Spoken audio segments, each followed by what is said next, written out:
ఏ ఒక్క దేశము కబలించలేదు. వారికి మద్దతుగా 140 కోట్ల మంది ప్రజలు ఉన్నాం. ఇది మాటలు చెప్పే యుగం కాదు, నయా భారత్. ఇది గాల్వాన్ లోయలో మనం చూసాం. కత్తులతోనూ కర్రలతోనూ కాదు, పళ్ళతో కొరికి చంపేశాం. బాలకృష్ణ సినిమా డైలాగ్ లాగా ఉంటది, అంటే వాస్తవం అది. పళ్ళతో కొరికి చంపేశాం. ఎంతమంది చచ్చారో చైనా జవాన్లు చెప్పుకుంటాకి వాళ్ళకి గుండెదేవులు సరిపోలేదు. మనకి సమాధులు కనపడ్డాయి, తర్వాత శాటిలైట్ మీద సమాధులు 100కు పైన సమాధులు కనపడ్డాయి. సో అటువంటి వీర యోధులు మన దేశంలో, మన భద్రతా దళాల్లో ఉన్నారు. అయితే చైనా అంటే ఒక స్ట్రాటజిక్ గా కొన్ని దశాబ్దాలుగా పనిచేస్తుంది.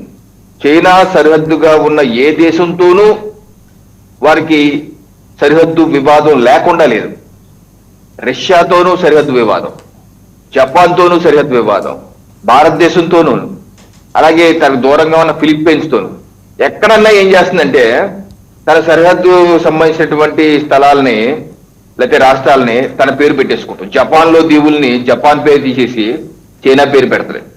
ఫిలిప్పీన్స్ దీవుల్ని ఫిలిప్పీన్స్ పేరు తన పేరు పెడతారు. రష్యా సంబంధించి తీసి పేరు పెడతారు. భారతదేశం సంబంధించి పేరు పెడతారు.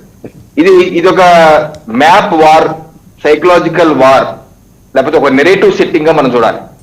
ప్రపంచ దేశాల్లో ఒక నెరేటివ్ సెట్ చేయడానికి వాళ్ళ స్కూల్ పుస్తకాల్లో ఎన్ని నేర్పించి వాళ్ళ పిల్లలకి ఇదంతా మాదే అని చెప్పి ఒక నెరేటివ్ సెట్ చేయడానికి అన్ని దేశాలతో, అన్ని సరిహద్దు దేశాలతో దానికి వివాదాలు ఉన్నాయి.